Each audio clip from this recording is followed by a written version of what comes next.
Hello दोस्त, नमस्कार। स्वागत है आपका अपने परिवार रोजगार विद अंकित में। तो कैसे हैं आप सब लोग?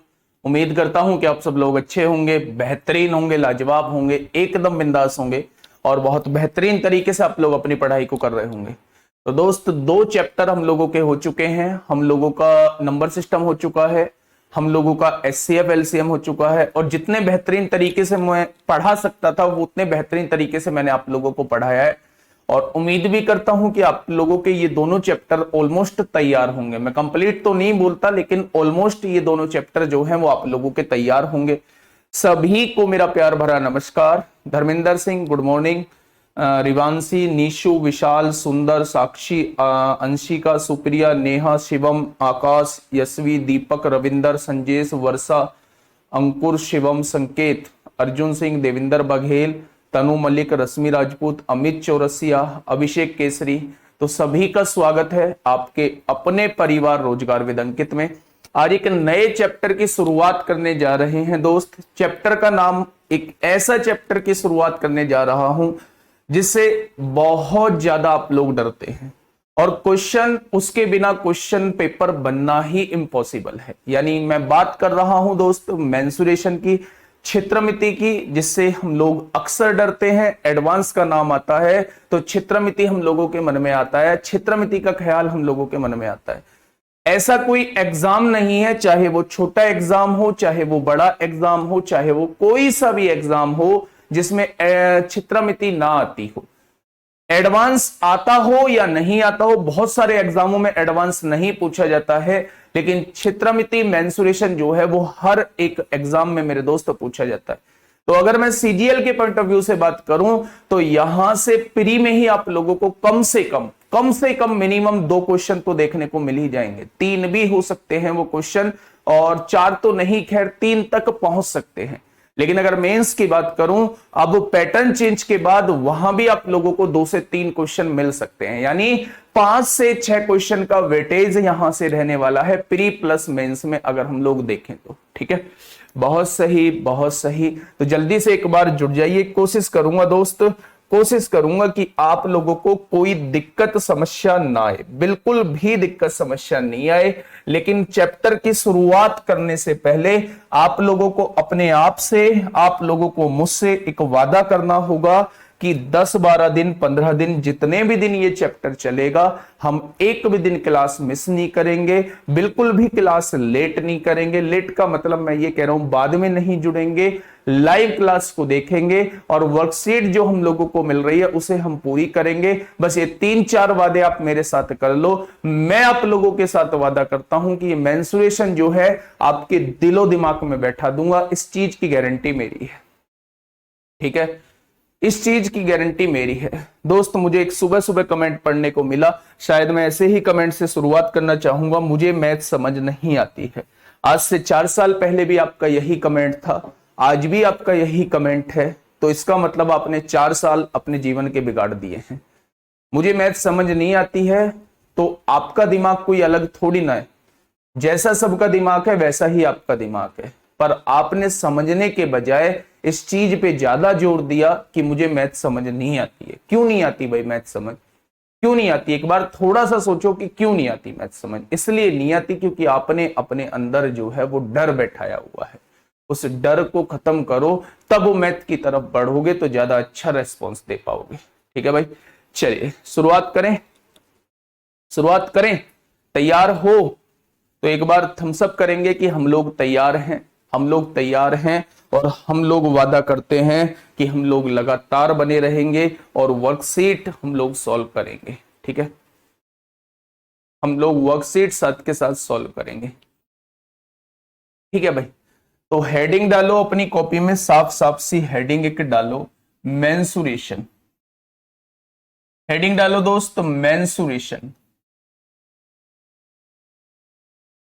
मेंसुरेशन, क्षेत्रमिति, इसे बोला जाता है क्षेत्रमिति। मेंसुरेशन यानी क्षेत्रमिति। अगर मैं चैप्टर की बात करूं तो अलग अलग शेप की जो फिगर होती हैं उनके एरिया कैसे निकाले जाते हैं, उनके पेरीमीटर के बारे में, उनके वॉल्यूम के बारे में जो बात करते हैं उसको हम लोग मेंसुरेशन कहते हैं। ठीक है, इसमें कोई बड़ी बात नहीं, आप लोग जानते हैं कि एरिया निकलता है इस चैप्टर के अंदर, पेरीमीटर निकलता है, वॉल्यूम निकलता है, तो इससे डील करने वाले मतलब को हम मेंसुरेशन कहते हैं, ठीक है, क्षेत्रमिति बोलते हैं। अब आपने देखा होगा कि मेंसुरेशन, पहले वेटेज सुन लो, वाह मेरे मच्छर सुबह सुबह, चलिए ना रात में चैन है ना दिन में। देखिए मेंसुरेशन की अगर वेटेज की बात करूं मेरे दोस्त, तो मेंसुरेशन का जो वेटेज है वो 3 क्वेश्चन आप कह सकते हैं, 2 से 3 क्वेश्चन जो हैं वो प्री में आप लोगों को देखने को मिलेंगे, 2 से 3 क्वेश्चन आप लोगों को प्री में देखने को मिलेंगे, और 2 क्वेश्चन आप लोगों को मेंस में देखने को मिलेंगे। 2 क्वेश्चन मेरे दोस्त आप लोगों को मेंस में देखने को मिलेंगे। ये बात कर रहा हूं मैं किसकी, सीजीएल की बात कर रहा हूं। बिल्कुल यही वेटेज आप लोगों को सीएचएसएल में मिलेगा, एमटीएस में मिलेगा, सिलेक्शन पोस्ट में मिलेगा, एसएससी का कोई भी एग्जाम, दिल्ली पुलिस का कोई भी एग्जाम, यानी कोई भी एग्जाम हो जिसका जो आज के टाइम में होता है वो इस चैप्टर के बिना नहीं होता है, ठीक है। अब मेरी थोड़ी सी बात सुनिए कि मेंसुरेशन को 2 पार्ट में डिवाइड किया गया है मेरे साथी। पहला पार्ट होता है 2 डायमेंशन, जिसे हम लोग 2D कहते हैं, और दूसरा पार्ट होता है मेरे दोस्त 3D। फर्जी कमेंट मत करना बस, और ऐसे ही व्यवस्था को बनाए रखना, यकीन मानना हर एक चीज समझ में आएगी। 2D के अंदर हम बात करते हैं, 2D क्या होता है, जिसमें केवल लंबाई और चौड़ाई यानी 2 विमाएं 2 डायमेंशन होती हैं, उसे ही 2D कहा जाता है। 2 विमाएं यानी लंबाई और चौड़ाई के बारे में बात होगी, केवल लंबाई और चौड़ाई के बारे में बात होगी तो वो 2D होगा। और 3D होता है 3 डायमेंशन यानी 3 विमाओं के बारे में बात होगी, लंबाई भी होगी, चौड़ाई भी होगी और ऊंचाई भी होगी, यानी 3 डायमेंशन वाले को हम लोग 3D के अंदर रखेंगे, और 2 डायमेंशन वाले के को हम किसके अंदर रखेंगे, 2 डायमेंशन वाले को 2D के अंदर रखेंगे। तो मेरे दोस्त जब 2 डायमेंशन की बात आती है तो वहां एरिया की बात होती है यानी क्षेत्रफल की बात होती है, और वहां पेरीमीटर की बात होती है। वहां एरिया की बात होती है और वहां पेरीमीटर की बात होती है, यानी वहां क्षेत्रफल की बात होती है। 2D के अंदर हम लोग क्षेत्रफल की बात करते हैं और पेरीमीटर यानी परिमाप की बात करते हैं, ठीक है। अगर मैं 3D के अंदर पूछूं तो 3D के अंदर हम लोग वॉल्यूम की बात करते हैं, वॉल्यूम की बात करते हैं हम लोग, और आयतन की बात हम लोग कर रहे होते हैं। अब ये मत कहना जी इसमें तो हम कर्व्ड सरफेस एरिया और टोटल सरफेस एरिया के बारे में भी बात कर रहे होते हैं, तो वो इसका अलग पार्ट है, पर 3D जो डिफाइन होता है वो वॉल्यूम के निकालने से डिफाइन होता है, हम वॉल्यूम के बारे में बात कर रहे होते हैं। अब दोनों में डिफरेंस क्या है वो आप लोग समझ चुके होंगे।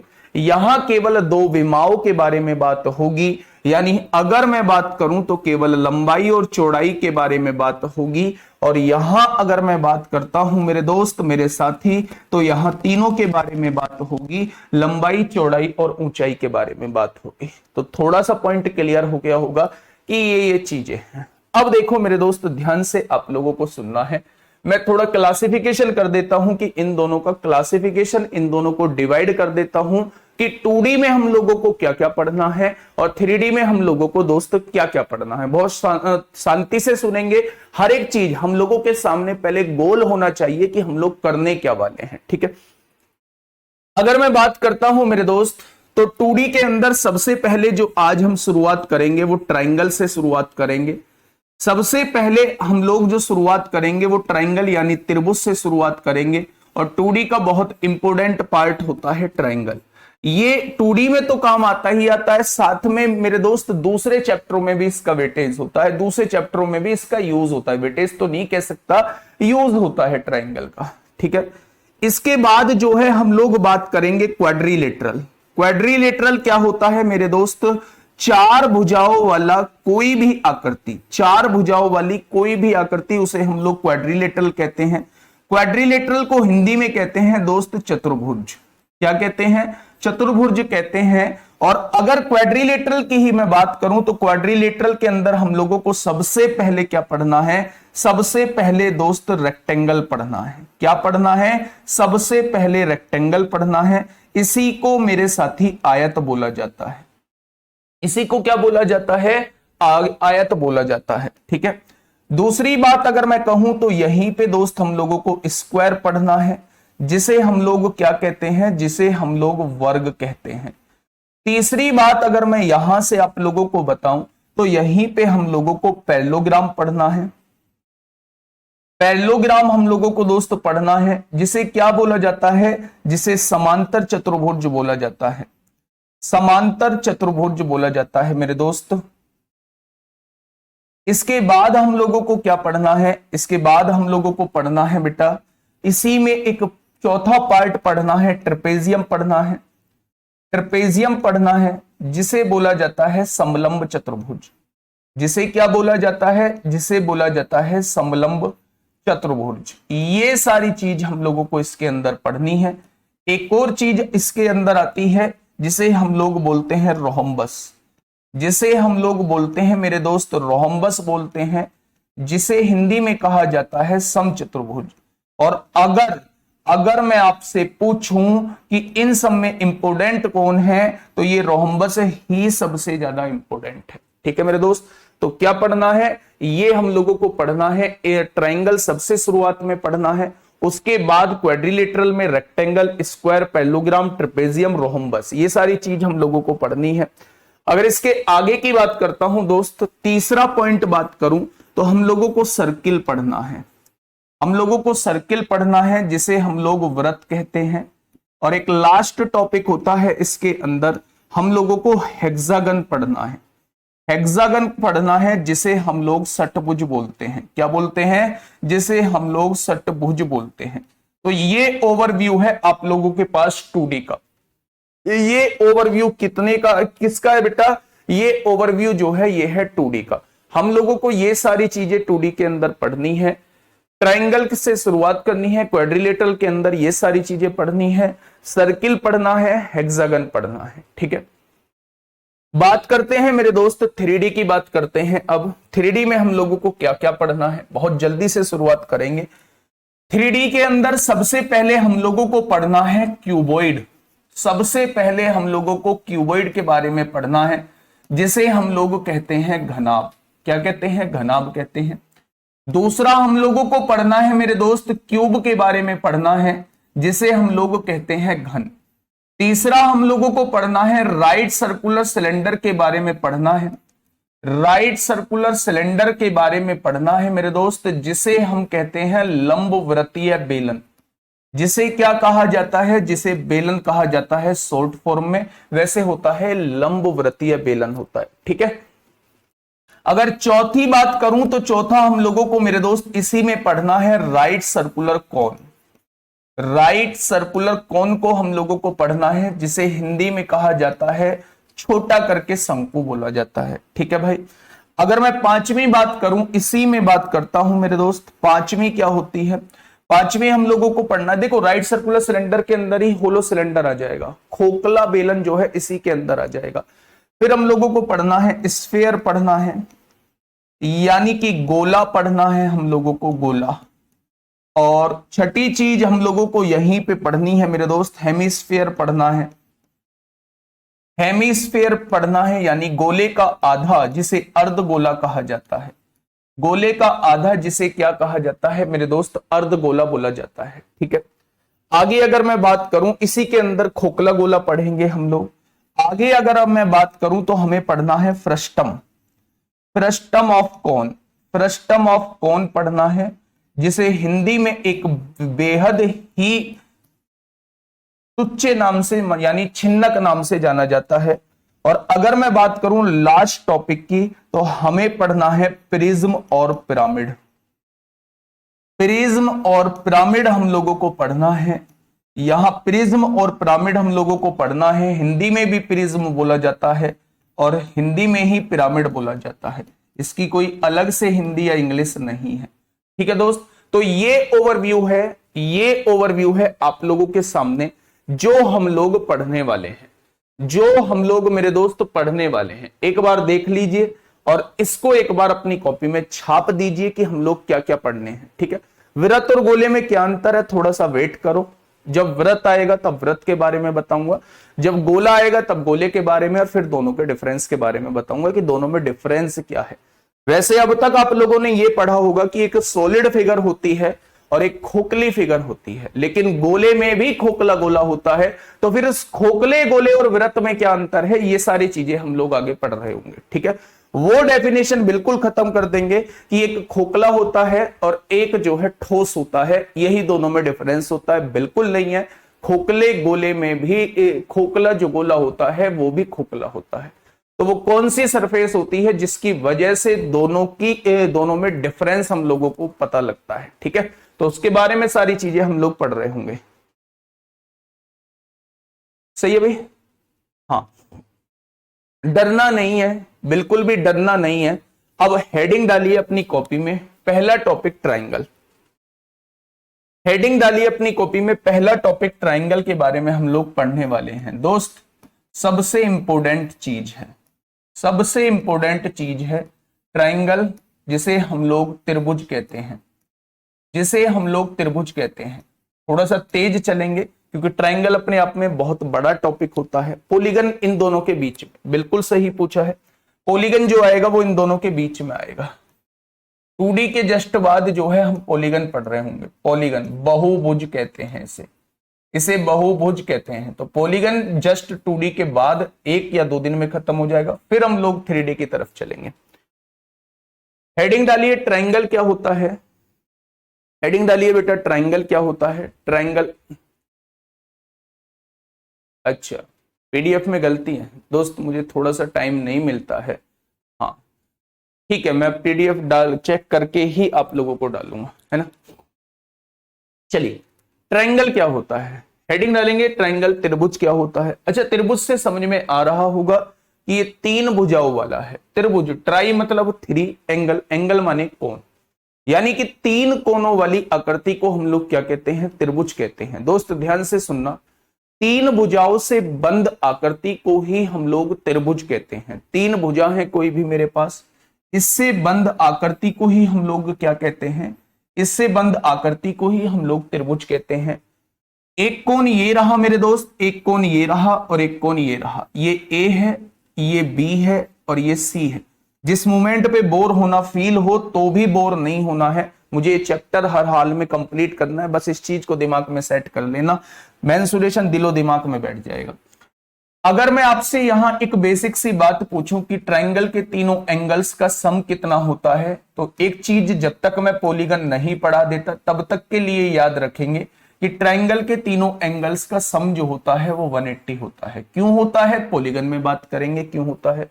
अभी के लिए इतना याद रखेंगे कि ट्राइंगल के तीनों एंगल्स का सम 180 होता है।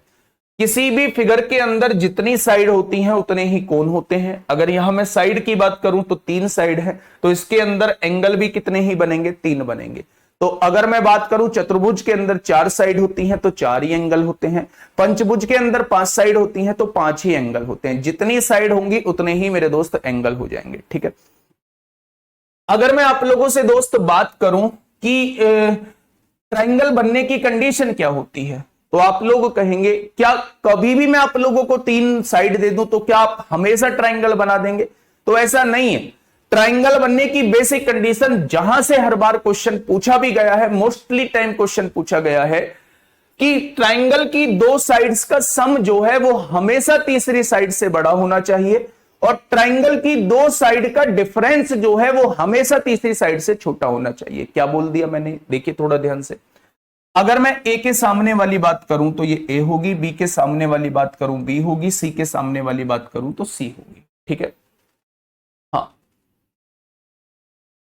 हाँ, ट्राइंगल की बनने की कंडीशन ये होती है मेरे दोस्त कि आप ट्राइंगल की कोई सी भी 2 साइड जोड़ो, मैंने ए और बी को जोड़ा तो ये हमेशा बड़ा आएगा तीसरी साइड से। तो आपने कहा अगर मैं इन दोनों को जोड़ूं, बी प्लस सी को जोड़ूं, तो मैंने कहा ये हमेशा बड़ा आएगा ए से। तो आपने कहा अगर मैं ए और सी को जोड़ूं, तो मैंने कहा ये हमेशा बड़ा आएगा बी से। यानी 2 भुजाओं का योग जो होता है वो तीसरी से बड़ा होना चाहिए, तो ही आप उस साइड्स का ट्राइंगल बना सकते हैं। जैसे अगर मैंने आप लोगों के सामने ये साइड दे दी, एक साइड है 3 सेंटीमीटर, एक साइड है 4 सेंटीमीटर और एक साइड है 8 सेंटीमीटर, तो आपसे पूछूं क्या ये ट्राइंगल बन पाएगा, तो आपने कहा जी दो भुजाओं का योग जो है वो हमेशा तीसरी से बड़ा आना चाहिए, यहां तो ये बड़ा नहीं है, इसका मतलब ये साइड्स जो हैं कभी भी ट्रायंगल नहीं बना पाएंगे। ये साइड जो है वो मेरे दोस्त कभी भी ट्रायंगल नहीं बना पाएंगे। तो ट्रायंगल की बनने की पहली कंडीशन ये होती है कि दो साइड का सम जो है वो हमेशा तीसरी साइड से बड़ा होना चाहिए। डिफरेंस के केस में अगर मैं बात करता हूं मेरे दोस्त, ये तो सम वाला केस था, अगर मैं डिफरेंस के केस में बात करता हूं तो दो साइड का डिफरेंस जो है, अगर मैं इन दोनों साइड का डिफरेंस निकालता हूं, अंतर निकालता हूं, तो ये हमेशा छोटा आएगा तीसरी साइड से। सम तो हमेशा बड़ा आएगा तीसरी साइड से, लेकिन डिफरेंस जो है वो हमेशा छोटा आएगा तीसरी साइड से। तो अगर मैं बी और सी का डिफरेंस निकालता हूं तो ये ए से हमेशा छोटा आएगा, और अगर मैं ए और सी का डिफरेंस निकालता हूं तो ये हमेशा बी से छोटा आएगा। तो एक छोटी सी प्रॉपर्टी आप लोग दिलो दिमाग में सेट करेंगे कि कभी भी दो साइड्स का सम अगर हम लोग देखेंगे तो वो हमेशा बड़ा आएगा तीसरी साइड से, कभी भी दो साइड का डिफरेंस हम लोग देखेंगे तो वो हमेशा छोटा आएगा तीसरी साइड से। ठीक है, 1 2 3 ले लो 1 2 3 भाई कुछ भी ले लो, अब ये मत लेना जी ये ले लो ये ले लो। दो साइड का सम जो है वो हमेशा तीसरी से बड़ा आना चाहिए। तो क्या दो साइड का सम जो है वो तीसरी से बड़ा आया? तो आपने कहा जी बड़ा नहीं बराबर आया। मैंने कहा बराबर नहीं चाहिए ना छोटा चाहिए, मुझे इससे बड़ा चाहिए। तो ये कभी भी ट्रायंगल नहीं बना पाएंगे, ये कभी भी मेरे दोस्त ट्रायंगल नहीं बना पाएंगे। ठीक है, मेरी बात समझ में आप लोगों को आ गई? सर कोई भी दो साइड नहीं बेटा, ये कंडीशन सारी चेक होनी चाहिए। कोई भी दो साइड जो है हमेशा तीसरी से बड़ी होनी चाहिए, ये कहलाती है। तो मैंने आप कह सकते हो जी 8 और 4 12 है, ये 3 से बड़ा है, तो कंडीशन तो सेट हो रही है। नहीं, यही तो कंडीशन सेट हो रही है, यहां तो कंडीशन सेट नहीं हो रही। 3 और 4 7 बड़ा होना चाहिए 8 से, जबकि छोटा है, तो यहां जो है ट्रायंगल नहीं बनेगा। यहां जो है इन दोनों को जोड़ रहा हूं तो इससे बड़ा नहीं इसके बराबर आ रहा है, तो भी ट्रायंगल नहीं बनेगा। क्या ये जो है 3 4 5 जो है क्या ये ट्रायंगल बनाएंगे? तो आपने कहा जी चेक करो, 3 और 4 7, 7 बड़ा है 5 से, बहुत सही। 5 और 4 9, 9 बड़ा है 3 से, बहुत सही। 3 और 5 8, 8 बड़ा है 4 से, बहुत सही। तीनों कंडीशन फुलफिल हो गई। ये वाली साइड्स जो है ये हमारा ट्रायंगल बना देंगे। ठीक है, ये वाली साइड्स जो है ये हमारा ट्रायंगल बना देंगे। ठीक है, ये बात समझ में आ गई? बहुत बढ़िया बहुत बढ़िया। अब देखते हैं बच्चे, ये दो साइड्स का सम जो है वो तीसरी से बड़ा होना चाहिए, दो साइड्स का डिफरेंस जो है वो हमेशा तीसरी से छोटा होना चाहिए। ट्रायंगल होता क्या है? तीन भुजाओं से मिलकर बनी कोई भी बंद आकृति, उसे हम लोग त्रिभुज कहते हैं। त्रिभुज बनता कैसे है? इन वाली प्रॉपर्टी से बनता है। अब त्रिभुज हम लोगों का बन चुका है, अब हम लोग त्रिभुज का क्लासिफिकेशन करते हैं। दोस्त ध्यान से सुनना, त्रिभुज का क्लासिफिकेशन कैसे करते हैं, वर्गीकरण कैसे करेंगे। Classification of triangle, classification of triangle यानी ट्रायंगल त्रिभुज का वर्गीकरण हम लोग कैसे करेंगे। त्रिभुज का दोस्त वर्गीकरण हम लोग कैसे करेंगे, त्रिभुज को बांटेंगे कैसे। त्रिभुज का वर्गीकरण, त्रिभुज का वर्गीकरण ध्यान से सुनेंगे एक बार, आप सारी चीजों को बहुत प्यार से समझेंगे। देखो त्रिभुज का वर्गीकरण कैसे करते हैं। त्रिभुज के अंदर बेटा दो चीजें होती हैं, एक तो साइड होती है, एक एंगल। एक साइड होते हैं, एक एंगल होते हैं। एक तो हमें on the basis of side करना है, on the basis of angle, यानी कोण के आधार पे त्रिभुज कितने टाइप के होते हैं ये हम लोगों को करना है। On the basis of angle, कोण के आधार पर, कोण के आधार पर कितने टाइप के त्रिभुज होते हैं ये हम लोगों को पता लगाना है, कोण के आधार पर। दूसरा ट्रायंगल के अंदर होती है बेटा साइड, दूसरा ट्रायंगल के अंदर होती है side on the basis of side, on the basis of side यानी कि भुजा के आधार पे, भुजा के आधार पर। ठीक है, अब देखना थोड़ी सी चीजों को समझना। हाँ सर ये दोनों प्रॉपर्टी एक साथ होंगी या एक ट्रायंगल में? बेटा कोई सी भी एक प्रॉपर्टी चेक कर लेना।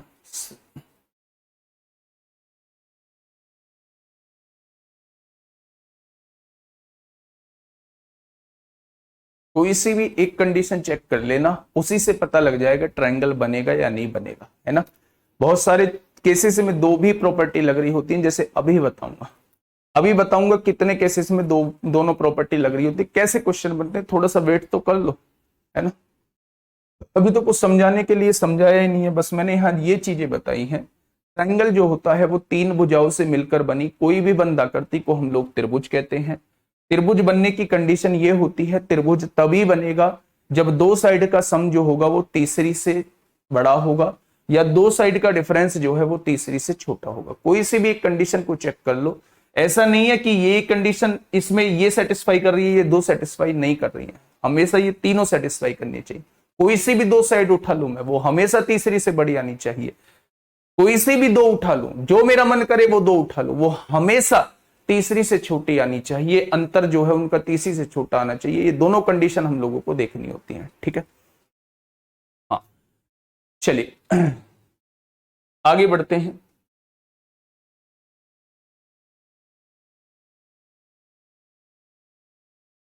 कैसे हो जाएगी? एक दो तीन में डिफरेंस वाली प्रॉपर्टी भी नहीं होगी। एक और दो का अंतर कितना है? एक है, हमेशा छोटा है। तीन और दो का अंतर कितना है? एक है, ये इससे छोटा थोड़ी है, इसके बराबर है। डिफरेंस वाली प्रॉपर्टी भी नहीं लगेगी, न सम वाली प्रॉपर्टी लगेगी। तो मेरे दोस्त कैसे फुलफिल हो जाएगा? ठीक है, चलिए यहां आइए। अब आप लोग जब क्वेश्चन करोगे समझ में सारी चीजें आ जाएंगी। On the basis of angle, कोण के आधार पे सबसे पहला होता है बेटा acute angle triangle. Acute angle triangle जिसे बोला जाता है, एक्यूट एंगल ट्रायंगल जिसे बोला जाता है, हिंदी में कहा जाता है न्यून कोण त्रिभुज। क्या कहा जाता है? तो आप लोग कहेंगे मेरे दोस्त हिंदी में कहा जाता है न्यून कोण त्रिभुज। क्या कहा जाता है? न्यून कोण त्रिभुज। ठीक है, आगे देखते हैं। न्यून कोण त्रिभुज हो गया। दूसरा क्या है मेरे दोस्त? दूसरा है आप लोगों का obtuse angle triangle. Obtuse angle triangle, obtuse angle triangle Hindi में क्या बोला जाता है उसे? अधिक कोण त्रिभुज। हिंदी में क्या बोला जाता है मेरे दोस्त? अधिक कोण त्रिभुज बोला जाता है, अधिक कोण त्रिभुज बोला जाता है। और तीसरा क्या होता है मेरे दोस्त? तीसरा होता है right angle triangle. Right angle triangle जिसे कहा जाता है समकोण त्रिभुज। अगर यहां से कोई क्वेश्चन बनता है राइट एंगल ट्रायंगल समकोण त्रिभुज, अगर यहां से कोई क्वेश्चन बनता है समकोण त्रिभुज, तो वो राइट एंगल ट्रायंगल से क्वेश्चन बनता है। वो राइट एंगल ट्रायंगल से मेरे दोस्त क्वेश्चन बनता है। ठीक है, अब देखिए मेरी बात को थोड़ा सा समझिए, थोड़ा सा समझिए होते क्या क्या है। बहुत छोटी छोटी सी बात आप लोगों को याद रखनी है। मान लो ये एक ट्रायंगल है, मान लो मेरे दोस्त ये एक ट्रायंगल है। इसमें ये वाला कोण जो दिया हुआ है आप लोगों को 70 डिग्री दिया हुआ है, ये वाला कोण जो है वो आप लोगों को 30 डिग्री दिया हुआ है, और ये वाला कोण कितना हो जाएगा? 80 डिग्री हो जाएगा। तभी तो तीनों का सम 180 होगा। अगर आप लोगों को दिख रहा है कि सारे के सारे कोण जो हैं वो 90 डिग्री से छोटे हैं, अगर आप लोगों को दिख रहा है कि सारे के सारे कोण जो हैं, सारे के सारे एंगल जो हैं वो 90 डिग्री से छोटे हैं, तो यहां ये भी 70 है, ये 30 है, ये 80 है, 90 से छोटे हैं, तो इस टाइप के ट्रायंगल को कहा जाता है एक्यूट एंगल ट्रायंगल, जिसमें सभी कोण जो होते हैं वो लेस देन 90 होते हैं, 90 से छोटे होते हैं, उसे कहा जाता है एक्यूट एंगल ट्रायंगल। क्या कहा जाता है मेरे दोस्त? एक्यूट एंगल ट्रायंगल कहा जाता है। अब मैं बात करता हूं एक्यूट एंगल ट्रायंगल, ये हो गया मेरे दोस्त। अब मैं बात करता हूं ऑब्ट्यूस एंगल ट्रायंगल की, तो कुछ इस टाइप की फिगर आप लोगों को देखने को मिलेगी। अगर एक कोण भी उसमें 90 से बड़ा हो गया, मान लो ये 100 हो चुका है, ये जो है वो 40 हो, ये जो है वो 50 हो चुका है, ये वाला कोण 50 हो चुका है, तो 100 और 50 150, ये कितना हो जाएगा? 30 हो जाएगा, तभी तो 180 रहेगा। यानी अगर मैं एक कोण को 90 से बड़ा ले लेता हूं, अगर एक कोण को 90 से बड़ा ले लेता हूं, तो उसे हम लोग कहते हैं obtuse angle triangle. Acute angle triangle में सारे कोण जो होते हैं वो 90 से छोटे होते हैं। ऑब्ट्यूस एंगल ट्रायंगल में एक कोण जो होता है वो 90 से बड़ा होता है। क्या होता है? एक कोण जो होता है वो 90 से बड़ा होता है। ठीक है दोस्त, वॉल्यूम निकालने के लिए मेरे साथी हमें 3 डायमेंशन की जरूरत होती है। लेंथ, ब्रेथ और हाइट की जरूरत होती है, इसलिए हम लोग 2D की किसी भी फिगर का वॉल्यूम नहीं निकाल सकते, क्योंकि 2D के अंदर हम लोगों की केवल 2 डायमेंशन होती हैं। ठीक है, वॉल्यूम हमेशा 3D डायमेंशन को मिला के निकलता है, इसलिए हमेशा 3D फिगर्स का ही हम लोग वॉल्यूम निकाल सकते हैं। ठीक है, अब हम बात करते हैं राइट एंगल। एक में तो सारे कोण 90 डिग्री से छोटे थे, एक में एक कोण 90 डिग्री से बड़ा है, जिसमें एक कोण 90 डिग्री का होता है, जिसमें एक कोण 90 डिग्री का होता है दोस्त, उसे ही क्या कहा जाता है, उसे ही राइट एंगल ट्रायंगल कहा जाता है, उसे ही समकोण त्रिभुज बोला जाता है। उसे ही क्या बोला जाता है, उसे ही समकोण त्रिभुज बोला जाता है। ठीक है भाई, तो ये तीनों के बारे में मैंने थोड़ा थोड़ा ओवरव्यू आप लोगों को दे दिया कि भाई अगर सारे कोण 90 डिग्री से छोटे हैं तो वो एक एक्यूट एंगल ट्रायंगल होगा, जिसमें एक एंगल 90 डिग्री से बड़ा है वो ऑब्ट्यूस एंगल ट्रायंगल होगा, अधिक कोण त्रिभुज होगा। अधिक का मतलब एक कोण 90 से बड़ा, न्यून का मतलब सारे कोण 90 से छोटे, और समकोण का मतलब एक कोण 90 डिग्री का जिसमें होता है उसे ही हम लोग क्या कहते हैं, राइट एंगल ट्रायंगल कहते हैं। अभी हम लोग इसके बारे में डिटेल में पढ़ेंगे कि राइट एंगल ट्रायंगल बवाल क्या है। ठीक है, अब बात करते हैं मेरे दोस्त on the basis of side, भुजा के आधार पे। तो आप लोगों ने सुना होगा स्केलन ट्रायंगल। सबसे पहले हम लोग जो पढ़ने वाले हैं वो स्केलन ट्रायंगल के बारे में पढ़ने वाले हैं, यानी कि विषम बाहु त्रिभुज के बारे में हम लोग दोस्त पढ़ने वाले हैं। विषम बाहु त्रिभुज। दूसरा हम लोग पढ़ने वाले हैं आइसोसेल्स ट्रायंगल। आइसोसेल्स ट्रायंगल के बारे में हम लोग पढ़ने वाले हैं, जिसे कहा जाता है समद्विबाहु त्रिभुज। समद्विबाहु त्रिभुज, समद्विबाहु त्रिभुज। और तीसरा लास्ट हम लोग पढ़ने वाले हैं इक्विलैटरल ट्रायंगल के बारे में। यहां ट्रायंगल हम लोगों का खत्म होता है। इक्विलैटरल ट्रायंगल के बारे में हम लोग पढ़ने वाले हैं, और जिसे कहा जाता है समबाहु त्रिभुज, जिसे कहा जाता है मेरे दोस्त समबाहु त्रिभुज। ये हम लोग पढ़ने वाले हैं ट्रायंगल के अंदर। ठीक है भाई, अब थोड़ा सा ध्यान से देखना। चलिए, बहुत सही। अब आप मुझे ये बताइए, जितने भी लोग मौजूद हैं, कि आपको अब तक जो मैंने ये 30-35 मिनट पढ़ाया है इसमें क्या चीजें समझ में नहीं आई है। दोस्त ध्यान से सुनना, बिना कमेंट के जो मैं बोलता जा रहा हूं बस उसे सुनना कि कौन सी ऐसी चीज है जो हम इसमें नहीं पकड़ पाए हैं। सबसे पहले हमने शुरुआत करी ट्रायंगल की। ट्रायंगल होता क्या है, तो आप कहेंगे 3 भुजाओं से मिलकर बनी कोई भी बंद आकृति, तो उसे हम लोग ट्रायंगल कहते हैं। फिर ट्रायंगल की बनने की कंडीशन क्या है दोस्त, क्या हमेशा 3 साइड देने पे ट्रायंगल बनेगा, तो आप कहेंगे नहीं, हम लोग चेक करेंगे। अगर कोई सी भी 2 साइड का, मेरा मन है कि मैं कोई सी भी 2 साइड उठाऊं, तो वो हमेशा तीसरी से बड़ी आनी चाहिए। अगर ये कंडीशन सेटिस्फाई हो रही है, या कोई सी भी 2 साइड का डिफरेंस उठाऊं तो वो हमेशा तीसरी से छोटा आना चाहिए। अगर ये कंडीशन फुलफिल हो पा रही है तो ही मेरा ट्रायंगल बनेगा, और अगर ये कंडीशन में से एक भी कंडीशन फुलफिल नहीं हो पाई तो ट्रायंगल मेरा नहीं बनेगा। ठीक है, उसके बाद जब हम लोगों का ट्रायंगल बन गया, हमने अलग अलग साइड लेके देखा। मैं एग्जांपल से आप लोगों को समझाता हूं। दोस्त आप लोगों का ना बेसिक बहुत कमजोर है, और मैं बहुत बेसिक से चीजें समझा के चल रहा हूं, है ना।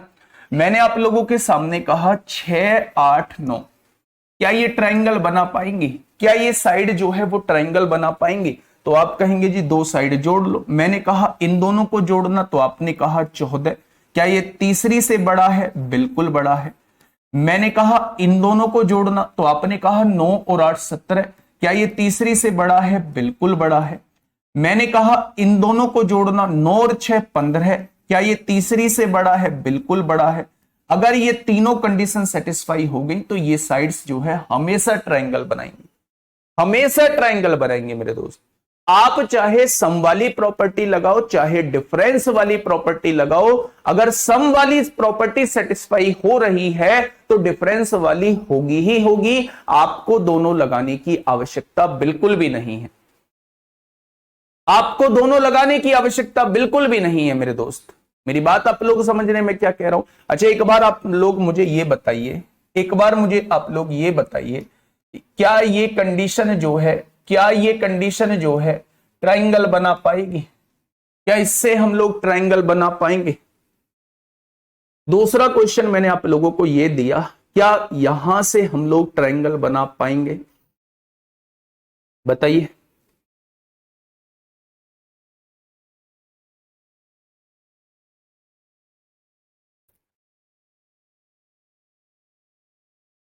हाँ, एग्जाम में ऐसे ही चेक करना होगा। एग्जाम में कौन सा मशीन थोड़ी ना लानी होगी इनको चेक करने के लिए। हाँ सर, कल बहुत सारे बच्चे टेलीग्राम पे बोल रहे थे राहुल सर को हटवाओ। हाँ ठीक है, दिक्कत है तो बोलना चाहिए, दिक्कत है तो बोलनी चाहिए, है ना। लेकिन मैं इतना भरोसा दिलाता हूं, इतना बेसिक से पढ़ाएगा भी कोई नहीं। बाकी अगर आप लोगों को दिक्कत है तो आप बेझिझक बोल सकते हैं, बिल्कुल खुले दिल से बोल सकते हैं, कहीं भी बोल सकते हैं, है ना। बोलनी चाहिए, आपने पैसा दिया है भाई, आपने पैसा दिया है। तो क्या ये ट्रायंगल बना पाएगा?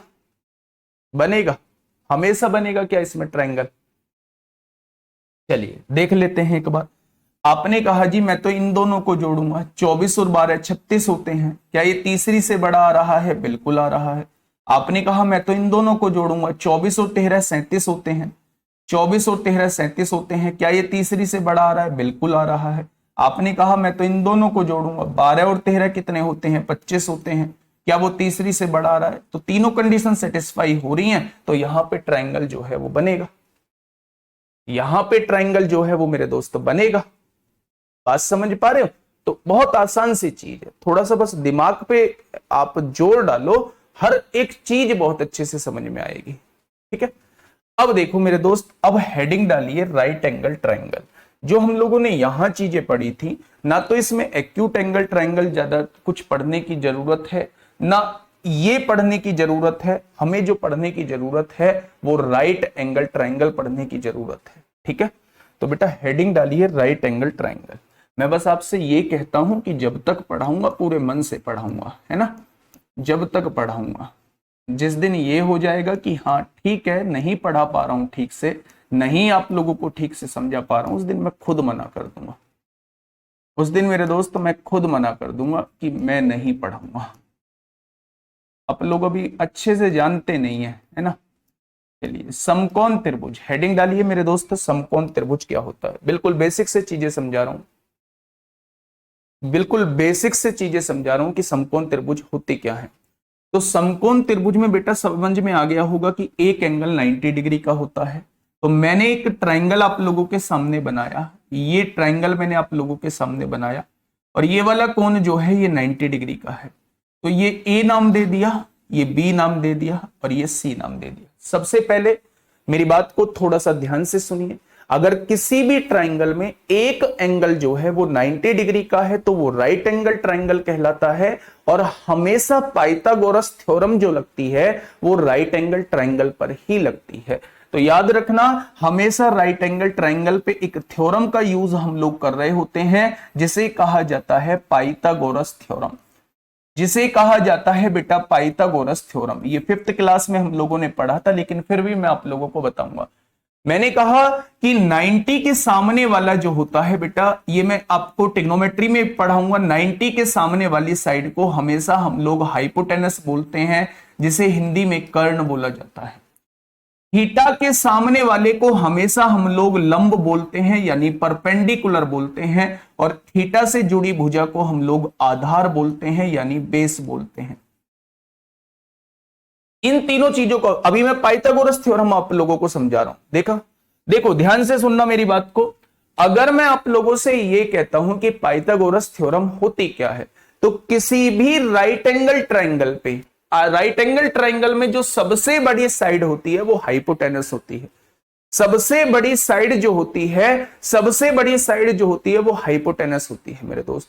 तो पाइथागोरस थ्योरम ये कहती है कि हाइपोटेनस का अगर आप स्क्वायर करते हो, यानी एसी का अगर आप स्क्वायर करते हो, तो वो हमेशा बराबर आता है इसके स्क्वायर के प्लस इसके स्क्वायर के। तो ये कहलाती है मेरे दोस्त आपकी पाइथागोरस थ्योरम कहलाती है कि अगर आप सबसे बड़ी भुजा का वर्ग करोगे तो वो अन्य दो भुजा के वर्गों के योग के बराबर आएगी, और अगर ये बराबर आती है तो वो कौन सा त्रिभुज कहलाएगा? वो आपका राइट एंगल ट्रायंगल कहलाएगा।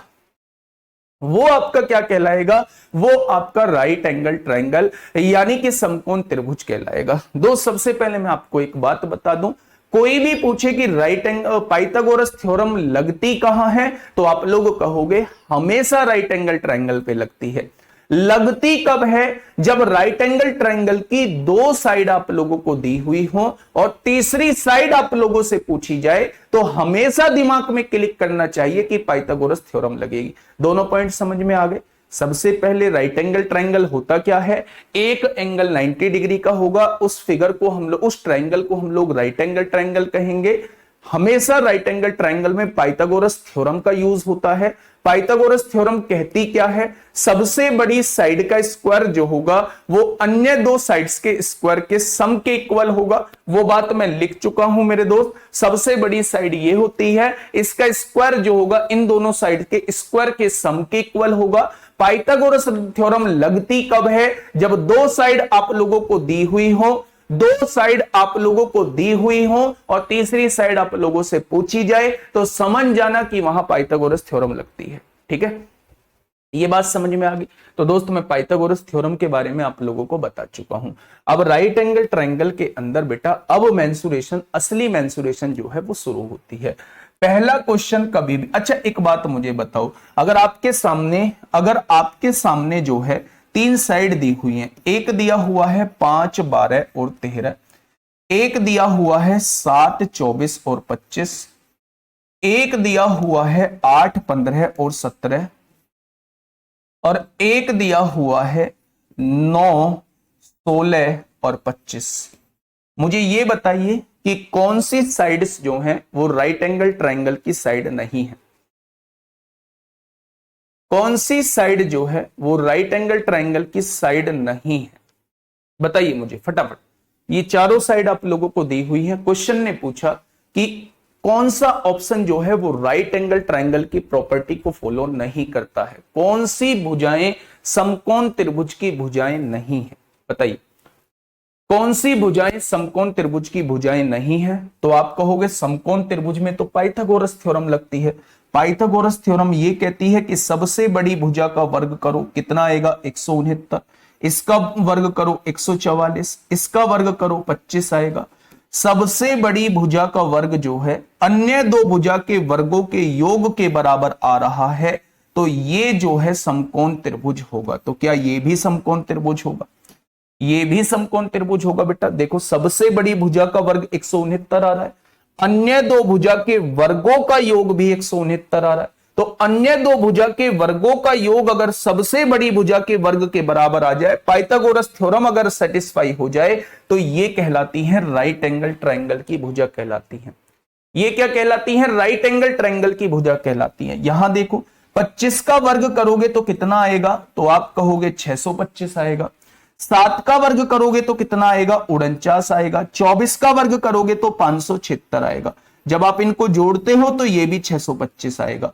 यानी सबसे बड़ी भुजा का वर्ग जो है अन्य दो भुजा के वर्गों के योग के बराबर है, तो ये भी पाइथागोरस थ्योरम सेटिस्फाई कर रही है, ये भी राइट एंगल ट्रायंगल की भुजा होंगे। ठीक है, 17 का वर्ग करेंगे मेरे दोस्त 289 आएगा, 15 का वर्ग करेंगे 225 आएगा और 8 का वर्ग करेंगे 64 आएगा और इन दोनों को जोड़ के 289 आएगा। यानी इन दोनों के वर्गों का योग जो है सबसे बड़ी भुजा के वर्ग के इक्वल आ रहा है, तो यहां भी मेरे दोस्त क्या बनेगा, यहां भी मेरे दोस्त आप लोगों का राइट एंगल ट्रायंगल बनेगा। ठीक है, लेकिन इसमें देखोगे तो 25 का वर्ग जो है वो 625 आ रहा है मेरे दोस्त, 16 का वर्ग जो है वो 256 होता है, 9 का वर्ग 81 होता है। यहां से आप लोग देखोगे तो इन दोनों के वर्गों का योग जो है वो इसके वर्ग के इक्वल नहीं आ रहा है, स्क्वायर के इक्वल नहीं आ रहा है, तो ये राइट एंगल ट्रायंगल की साइड नहीं है, ये राइट एंगल ट्रायंगल की साइड नहीं है। तो दोस्त इस तरीके से कह सकता है, दिमाग में एक पिक्चर सेट हो गई होगी कि अगर किसी साइड्स में राइट एंगल ट्रायंगल की प्रॉपर्टी यानी पाइथागोरस थ्योरम हम लोगों की लग जाती है, तो वो भुजाएं जो होंगी वो राइट एंगल ट्रायंगल की भुजा होंगी, और अगर हम लोगों की पाइथागोरस थ्योरम नहीं लगती है तो वो भुजा जो होंगी वो राइट एंगल ट्रायंगल की भुजा नहीं होंगी। ठीक है, चलिए बहुत शानदार। वैसे भी यहां ट्रायंगल नहीं बन रहा था क्योंकि इन दोनों का योग जो है वो तीसरे से बड़ा नहीं है, तो ये तो ट्रायंगल बना ही नहीं पाएंगे, ये तो ट्रायंगल दोस्त बना ही नहीं पाएंगे। ठीक है दोस्त, चलिए ये चीजें हम लोगों ने समझी। अब थोड़ा सा यहां ध्यान से सुनना, राइट एंगल ट्रायंगल हम लोगों ने बना दिया, ये है हम लोगों का right angle triangle A B और सी। मेरे दोस्त क्वेश्चन इस पे कल कराऊंगा, पहले इस पे क्या क्या चीज पूछी जाती है वो आप लोगों को मैं बता देता हूं। सबसे पहले इससे एरिया पूछा जाता है, किसी भी समकोण त्रिभुज का एरिया क्या कैसे निकलता है, एरिया यानी क्षेत्रफल कैसे निकलता है। तो आप लोग हमेशा याद रखेंगे एरिया जो होता है वो 1/2 बेस इंटू हाइट होता है, 1/2 बेस इंटू हाइट होगा, 1/2 आधार गुणा ऊंचाई ही इसका फॉर्मूला होता है। अगर कभी भी समकोण त्रिभुज का एरिया आप लोगों से पूछा जाए तो 1/2 आधार गुणा ऊंचाई होता है। ठीक है, अब ध्यान से समझना, आधार तो ये होता है और ऊंचाई मेरे दोस्त ये होती है, ये थोड़ी ना होती है ऊंचाई। तो आधार ये होता है, ऊंचाई ये होती है। तो अगर आपसे किसी भी समकोण त्रिभुज का, अगर आपसे किसी भी समकोण त्रिभुज का एरिया पूछा जाता है तो आप 1/2 आधार गुणा ऊंचाई लगा सकते हैं। जैसे अगर मैं आपसे पूछूं 1/2 इस वाले राइट एंगल ट्रायंगल का एरिया पूछूं तो सबसे बड़ी साइड कर्ण होती है, उसे छोड़ दो, आधार इनमें से एक होगा, ऊंचाई इनमें से एक होगी, तो दोनों के मल्टीप्लीकेशन का हाफ कर देना, तो आप कहेंगे इसका जो एरिया आ जाएगा वो 30 आ जाएगा। ठीक है, अगर मैं इसका एरिया आपसे पूछूं, भाई ये भी तो राइट एंगल ट्रायंगल था, अगर मैं इसका एरिया आपसे पूछूं तो सबसे बड़ी साइड तो कर्ण होती है, वो तो फॉर्मूले में आती नहीं है, अन्य दो साइड के गुणनफल का आधा, 15 8 120 हो जाएंगे, 120 का आधा करोगे तो मेरे दोस्त ये 60 आ जाएगा, आएगा या नहीं। अगर मैं यहां से देखूं सबसे बड़ी साइड हाइपोटेनस होती है, ये तो हमें लेना नहीं है, यहां से देखेंगे मेरे दोस्त, अच्छा इसका निकाल दिया था, सबसे बड़ी साइड हमारी ये क्या होती है, कर्ण, इन दोनों का मल्टीप्लीकेशन 168 का आधा कर देंगे, 24 7 168 का आधा कर देंगे मेरे दोस्त, तो ये 84 आ जाएगा। तो क्या ये चीजें समझ में आ गई हैं? मतलब मैं आपसे एरिया पूछूं तो एरिया कैसे निकालोगे, 1/2 आधार गुणा ऊंचाई से इसका एरिया निकाल दोगे। पेरीमीटर एरिया क्या होता है, पहले एरिया को समझो, ये होता क्या है मेरे दोस्त, ये जो अंदर का स्पेस होता है, ये जो खाली जगह होती है 2D फिगर के अंदर, ये जो खाली जगह होती है यही क्या कहलाती है, यही एरिया कहलाती है। क्या कहलाती है, यही एरिया कहलाती है मेरे दोस्त, यही क्षेत्रफल कहलाती है। दूसरी चीज मैंने इसके अंदर पढ़ना है, पेरीमीटर क्या होता है, दूसरी चीज मैंने इसके अंदर क्या पढ़ना है, पेरीमीटर क्या होता है, परिमाप क्या होता है। मेरे दोस्त ध्यान से सुनना, परिमाप हमेशा जिन भुजाओं से मिलकर वो फिगर बनी है उसे ही उसका परिमाप कहा जाता है। जैसे अगर मैं आप लोगों से कहूं ये ट्रायंगल जो बना है, ये ट्रायंगल जो बना है मेरे दोस्त किन से मिलके बना है, तो आप कहोगे ये ट्रायंगल इन भुजाओं से मिलके बना है।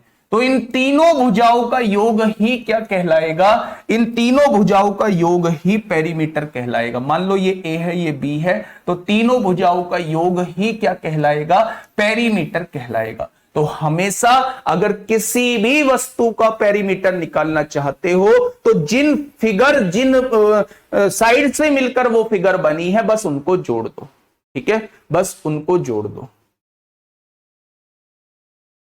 ठीक है भाई, कोई दिक्कत तो नहीं है। राइट एंगल ट्रायंगल में मैंने एरिया बताया, मैंने पेरीमीटर बताया। दोस्त अब आगे थोड़ा सा ध्यान से सुनना, आगे थोड़ा सा ध्यान से सुनना, बहुत इंपॉर्टेंट चीज बताने जा रहा हूं।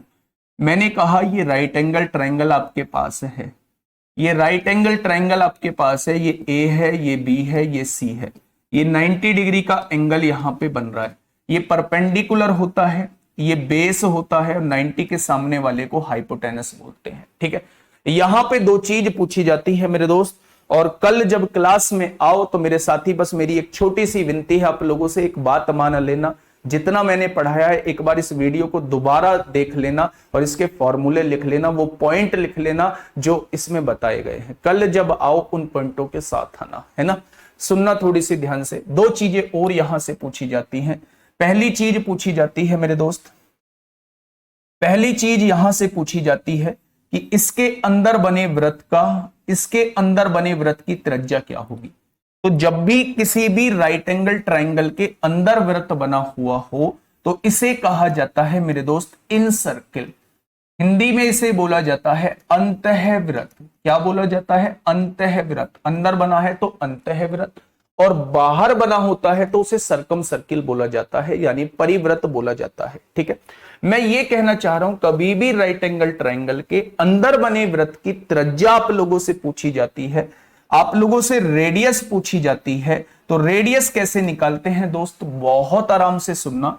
परपेंडिकुलर में बेस को जोड़ते हैं, उसमें से हाइपोटेनस को घटाते हैं और आधा कर देते हैं। ये होता है बेटा रेडियस निकालने का फॉर्मूला। और मैं आप लोगों को बता दूं, लाखों बार एग्जाम में पूछा गया है, लाखों बार एग्जाम में आप लोगों से पूछा गया है कि अगर राइट एंगल ट्रायंगल की भुजाएं ये हैं, साइड्स ये हैं, तो इसका अंदर बने वृत्त की त्रिज्या कैसे निकालेंगे? तो परपेंडिकुलर और बेस को जोड़ के हाइपोटेनस को घटा के आधा कर देंगे। मैंने आप लोगों से कहा अगर मैं आपसे पूछूं कि क्या ये साइड्स जो है राइट एंगल ट्रायंगल की हैं, क्या ये साइड्स जो है वो राइट एंगल ट्रायंगल की है, तो आप बहुत जल्दी से चेक करोगे। 25 का वर्ग कितना होता है? 625 होता है। 24 का वर्ग 576 होता है। 7 का वर्ग 49 होता है। दोनों को जोड़ोगे तो 625 आएगा। अगर अन्य दो भुजाओं के वर्गों का योग जो है तीसरी भुजा के वर्ग के बराबर आ जाए तो क्या ये राइट एंगल ट्रायंगल है? क्या ये राइट एंगल ट्रायंगल है? अगर ये राइट एंगल ट्रायंगल है तो मेरे दोस्त इसका एरिया मुझे बताइए। 1/2 सबसे बड़ी भुजा को छोड़ दो, अन्य दो भुजा का गुणनफल 168 आएगा। क्या इसका एरिया जो है वो 84 हो जाएगा? अगर ये राइट एंगल ट्रायंगल है तो मुझे बताइए कि इसका परिमाप कितना होगा? तो आप सबको जोड़ दोगे, 5 और 4 9 और 7 16 को 6 हासिल 1, 2 और 2 4 और 1 5 हो जाएगा। एरिया ये आ चुका है, पेरीमीटर ये आ चुका है। अगर ये राइट एंगल ट्रायंगल है तो इसके अंदर बने वृत्त की रेडियस कितनी होगी? तो आप कहेंगे परपेंडिकुलर में बेस जोड़ो, दो छोटी भुजाओं को जोड़ो, 24 और 7 31 हो गया। उसमें से हाइपोटेनस को घटाओ, 31 में से 25 गया तो 6 बचा, उसे आधा कर दोगे तो क्या ये अंदर बने वृत्त की त्रिज्या निकल के आ जाएगी? आएगी या नहीं? अंदर बने वृत्त की अगर आपको त्रिज्या निकालनी है तो परपेंडिकुलर में बेस जोड़ के उसमें से हाइपोटेनस घटा देना और उसका आधा कर देना दोस्त, रेडियस निकल के आ जाएगी। अगर बाहर बने वृत्त की त्रिज्या निकालनी है, लास्ट पॉइंट है आज का, अगर बाहर बने वृत्त की त्रिज्या आप लोगों को निकालनी है, मान लो उसने एक परिवृत्त बनाया हुआ है, कुछ इस टाइप का वृत्त बनाया हुआ है, मान लो उसने एक परिवृत्त बनाया हुआ है, सरकम सर्किल बनाया हुआ है। सरकम सर्किल वह सर्किल होता है जो ट्रायंगल के तीनों वर्टेक्स को टच करता हुआ जाए और बाहर बना हुआ हो। ठीक है, तो यहां से अगर उसे जो डिनोट करते हैं कैपिटल आर से करते हैं। अगर बाहर बने वृत्त की त्रिज्या निकालनी है तो उसे परिवृत्त की त्रिज्या बोला जाता है और वो हमेशा हाइपोटेनस की हाफ होती है, वो हमेशा हाइपोटेनियस की हाफ होती है। यानी कि जो सबसे बड़ी भुजा है उसका आधा कर दोगे तो बाहर बने वृत्त की त्रिज्या निकल के आ जाएगी। ठीक है, ये बात क्लियर है। अंदर बने वृत्त की त्रिज्या P + B - h/2 होता है। एरिया 1/2 बेस इंटू हाइट होता है। पेरीमीटर तीनों भुजाओं का योग होता है। बाहर बने वृत्त की त्रिज्या हाइपोटेनस की हाफ होती है। पाइथागोरस थ्योरम सबसे बड़ी भुजा का स्क्वायर अन्य दो भुजा के स्क्वायर के सम के बराबर होता है। राइट एंगल ट्रायंगल जिसमें एक कोण 90 डिग्री का होता है। ऑब्ट्यूस एंगल ट्रायंगल जिसमें एक कोण 90 से बड़ा होता है। एक्यूट एंगल ट्रायंगल जिसमें सारे कोण 90 से छोटे होते हैं। ट्रायंगल की बनने की कंडीशन दो एंगल्स का सम हमेशा तीसरी से बड़ा होना चाहिए, दो साइड्स का सम हमेशा तीसरी से बड़ा होना चाहिए और दो साइड्स का डिफरेंस हमेशा तीसरी से छोटा होना चाहिए। ये होता है बेटा क्या, ट्रायंगल का जो आज हम लोगों ने पढ़ा। ठीक है, उम्मीद करता हूं कि क्लास आप लोगों को अच्छी लगी होगी। अपनी तरफ से बेस्ट देने की कोशिश कर रहा हूं, कोई बात नहीं। अगर किसी बच्चे को समझ में नहीं आ रहा है दोस्त, कोशिश करो और हर एक चीज समझ में आएगी, हर एक चीज समझ में आएगी। वादा करो अपने आप से कि हर थोड़ा सा जी जान डाल दो, बस थोड़ी सी जान आपने डाल दी ना तो वास्तव में मैं आप लोगों को निकाल के ले जाऊंगा यहां से, है ना। इस दलदल से, दलदल कौन सी दलदल, जो मेंसुरेशन की दलदल जो आपको समझ में नहीं आती है, उस दलदल से मैं निकाल के ले जाऊंगा। डायगोनल इसमें नहीं होता है बेटा। डायगोनल होता है जब एक वर्टेक्स को दूसरे वर्टेक्स से हम टच करते हैं, एक कोने को दूसरे कोने से टच करते हैं, तो उसे कहा जाता है डायगोनल। डायगोनल जो बनते हैं हमेशा क्वाड्रिलेटरल में बनते हैं, इसमें डायगोनल नहीं बनेंगे।